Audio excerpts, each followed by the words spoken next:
Well, hello and welcome back to the channel after a long time. And continuing with this monthly Cavalier quest using 4 stars, we are at the final chapter, chapter 3.2. And the breakdown of the team, we are bringing science and technology, meaning 4 science champions and 1 tech, to be precise, Warlock. And looking at the notes, we are bringing Warlock for the path, and also for the boss fight we have Human Torch and Captain America. The two combined should be enough to finish the fight, and we are also using Mr. Fantastic and She-Hulk for the synergy purpose, where every time either science or tech champions inflict the defender with any damaging or non-damaging debuff, it will also inflict power sting passive, maximum of 3 stacks until the next special attack used by the opponent, and that will help us deal a little bit of additional damage throughout the path, and also be helpful for the boss. And for the boss fight, well, both Captain America and Human Torch are capable of soloing the fight if you play very cautiously, and other champions would be She-Hulk, but my She-Hulk is not ranked up, so I'll not be using her unless of course forced to. And for the path, we are taking the bottom right path, which starts with Red Cyclops. And about the nodes, we have 4 universal nodes and an additional one depending on the path we take. And overall, the universal nodes are like the defender gains a regeneration buff, healing 7% of the max health every 15 seconds, and the regeneration lasts for 8 seconds, and also has indomitable, meaning you cannot reverse that healing, and also if you try to reverse that healing, it will rather heal block the opponent. So if you are using a tech champion, you can also opt for that. I mean, there is another node wherein Infectious Wrath, wherein if you use a tech champion and prevent healing of the opponent, it will give you a passive fury in a duration of 1 second each, and you can stack up to maximum of 10 furies, increasing your attack by 35% each, meaning you can get up to 350% bonus attack if you have 10 passive furies.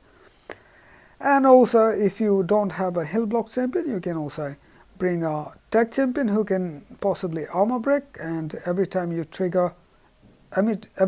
inflict the opponent with armor break debuffs using a tech champion, you can sort of heal block them for 10 seconds, and if you time the heal block with the regeneration timer, you will get the passive furies. And pretty much the idea is to get all those 10 furies, increase our attack by 350%, and hopefully in the fight quite easy and early.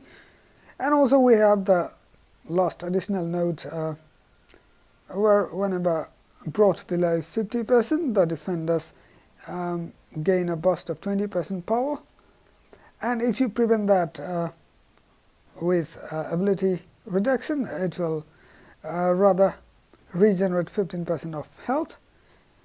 But while using Warlock, we won't have to be worried about that. So pretty much the plan is to sort of play a little bit aggressive and try to... Oh, that was not wanted. I was trying to dash back and he suddenly chose to throw SP1 for some reason.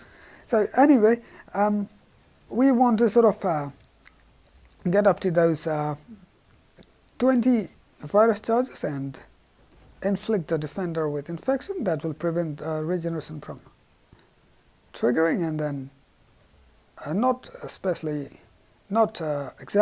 triggering, but it will prevent healing of the opponent, and that will give us fury. And as you can see, the fight is going quite smooth and super fast.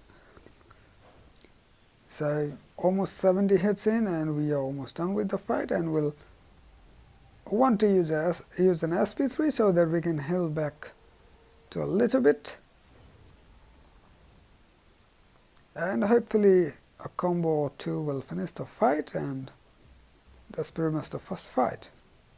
1, 2, 3, 4, done. So as you can see, it was pretty simple. So overall, that is pretty much the strategy. We do want to sort of keep parrying and doing 3 or 4 hits and dashing back. And as you know, Warlock gains 4 virus charges every time you sort of parry,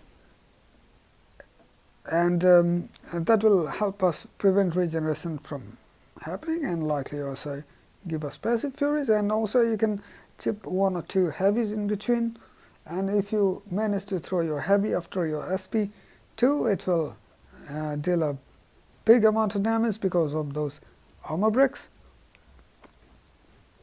So you can also opt for that, and if you are good at spacing, you can use your heavies after this SP1 and SP2. Not in case of Cyclops, but in case of this one, for example, you can use your heavy after his SP1 and SP2 if you maintain your distance perfectly. We could have opted for that, but we are trying to play as safe as possible. And also keep in mind this backup recovery note always allows them to gain a 20% burst power whenever brought below 50%. So make sure that you don't push him to a whole lot of power, so that they do not reach to SP3 and sort of knock you down instantly. So we threw our SP3, and hopefully the fight will be over really soon. And yes, so this is done. So as you can see, the path is really simple while using Warlock. You can also use champions like Get in 2099 and that Punisher 2099, and there are a lot of tech champions, and you don't necessarily need to bring tech champions, but the idea is you will get a whole lot of benefit if using tech champions, so you'd want to sort of take that chance, you know. And also Vision is a great option too. So up next we have Ghost, which is a very simple fight. Both her special attacks are quite easy to evade. You don't even need to trigger your dexterity, just maintaining your distance is fine. And also after her SP1 and 2, you can use a heavy. And ideally you would want to do that after her SP1 if you want to. Maybe I can show you how in a bit. And it's also safer because after SP1 she cannot phase, and hence cannot, just like this you can do that, and she cannot convert you and those bleed debuffs to sort of passive fury and counter attack. And apart from that, as you can see, the fight is quite simple and straightforward. We are rushing towards the SP3 so that we can probably heal back a little, but unfortunately it sort of knocks her down and knocks her out, and we cannot get that healing, but it's alright. We still have around 90% health, and should be enough for the buff. So moving on, we have Mr. Sinister, who apart from the node also has a chance to gain regeneration from his own abilities, where whenever you try to sort of do any critical attack, he will regenerate a whole chunk of it, and if you have your infection on, you'll prevent that from happening, and that will also give you a passive fury for each second you stop him from regenerating.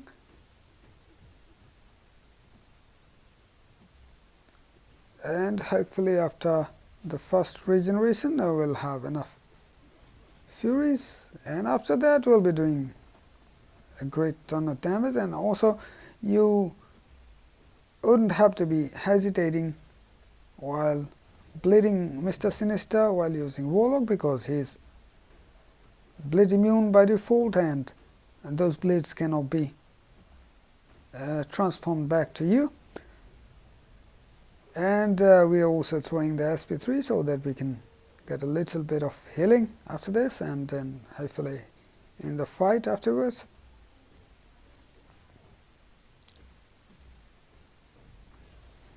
And we can spam some heavies and he falls down.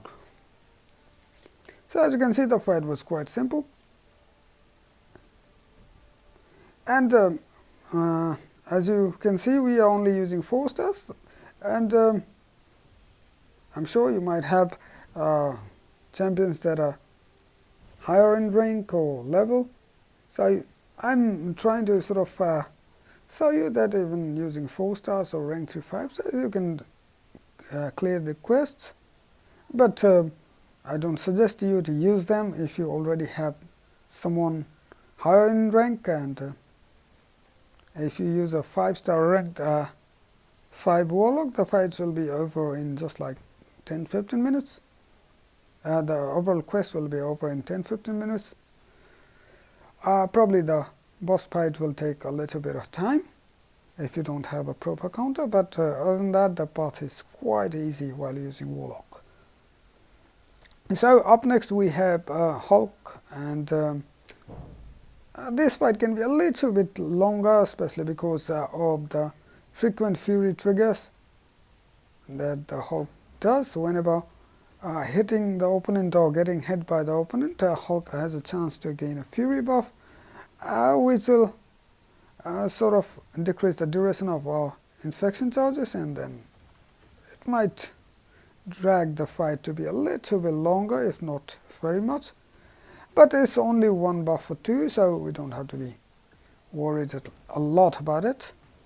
And also, if you are not very confident evading his SP1, you can block the first part and then probably evade the next one. And if you still find it difficult, you'd want to probably push him back to his SP2, which is rather easier to evade. And then again we are going for that SP3, and also keep in mind that the lower the health pool, Hulk tends to hit you harder and harder, and as you can see, the block damage was huge. So keep in mind not to get hit when he's low on health, because the damage will be painful. So as you can see, the fight was quite simple, short and easy.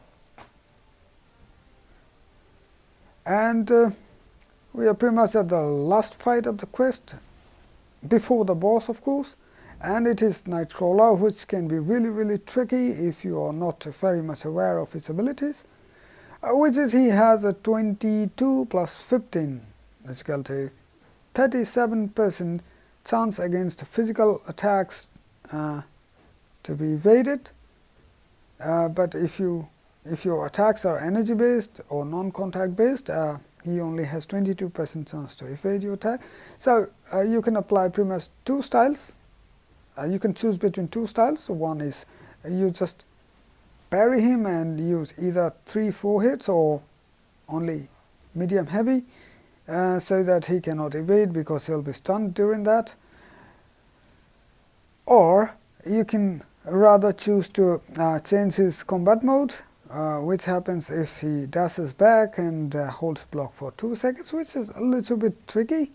To be honest, you have to be very cautious to do that, which I'll try and do towards the later part of the fight, and also get hit probably while trying to do that.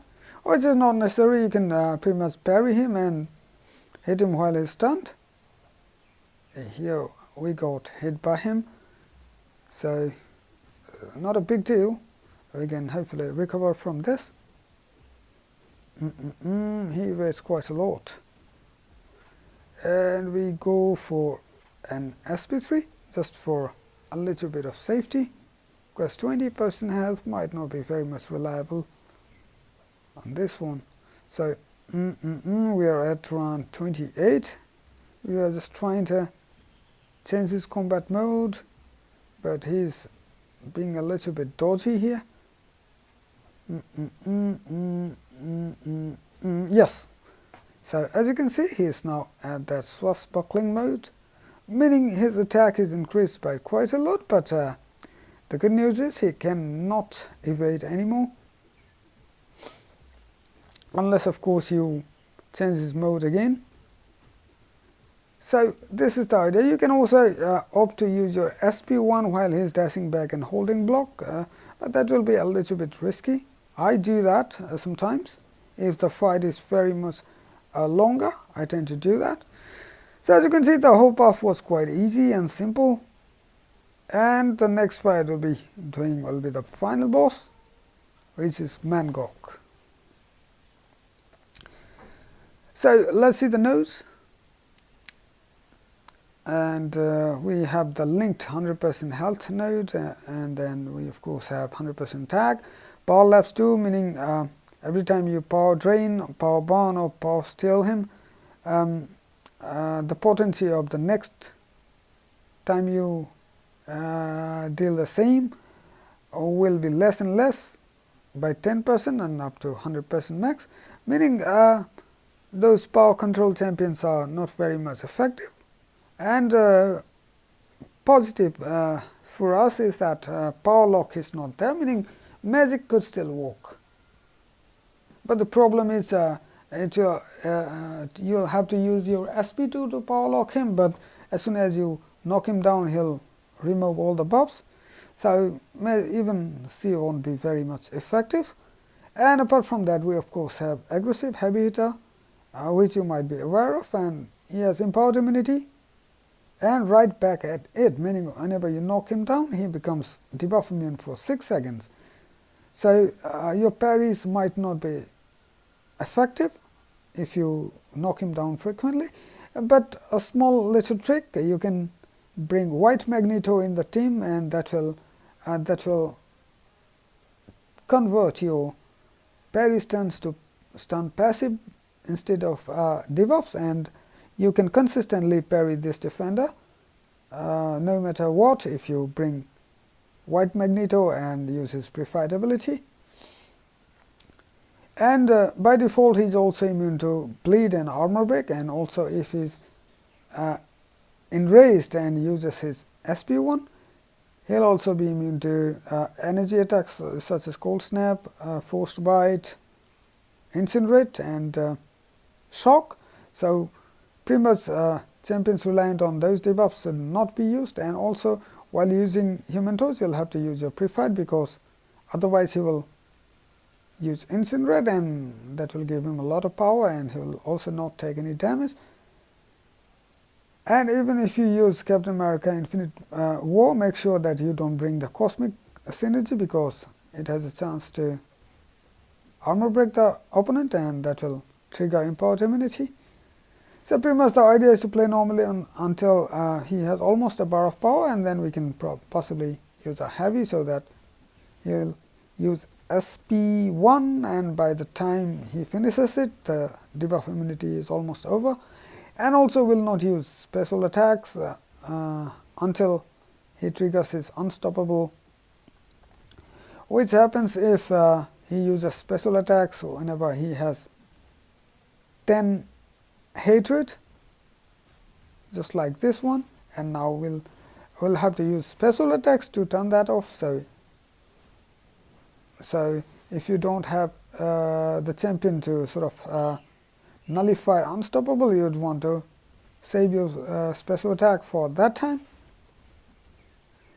So how the hatred thing works is that he starts with 3 hatred charges, and then every time either of the champions use a 5-hit combo, he gains 1 charge, and also whenever he nullifies any of your buffs, he'll get 1 too, and with every special 1 attack, he gets additional 2. So right now he has 7 hatred charges, as you can see the blue icon, and now he has 9, so the next special attack will trigger unstoppable, so we have to be very much aware of that. And we have our SP, oh no, and we get clipped by his combo, which was out of the plan, but alright, I messed up, it was all my mistake. But this fight can be soloed using human torch, as you can probably,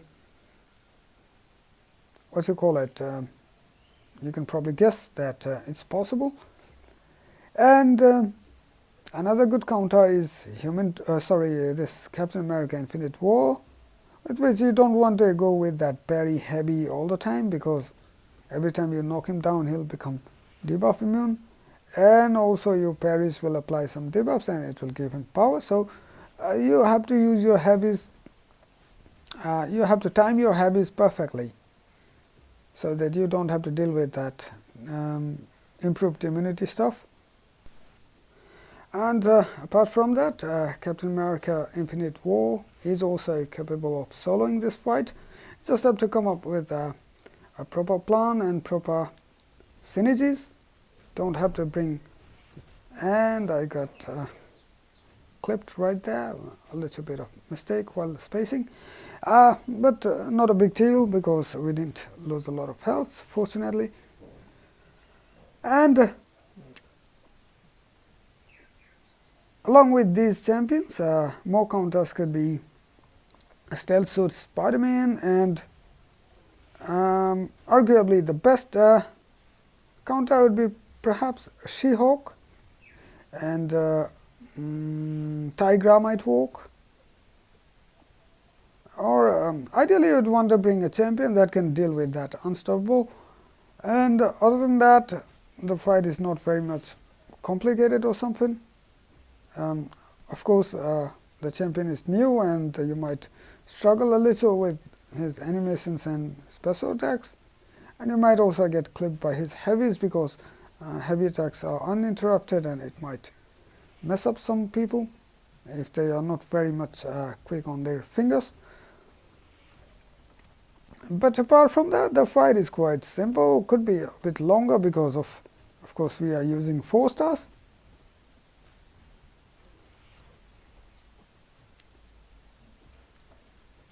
I would have probably used She-Hulk, but mine was not ranked up, and also I didn't have proper rank up materials. Okay, right there I made a mess up.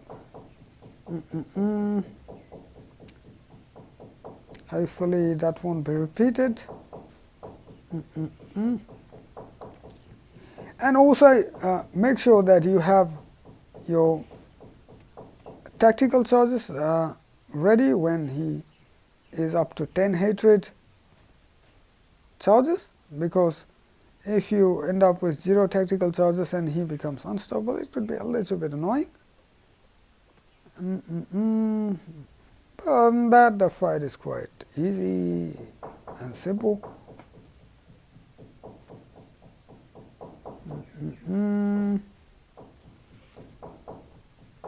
As you can see, his special attacks are not very difficult. I'm not trying to push him to SP2 because I don't want to take the risk, because also if he is enraged and uses any special attacks, all hits of the special attacks are unblockable, so I don't want to take the risk.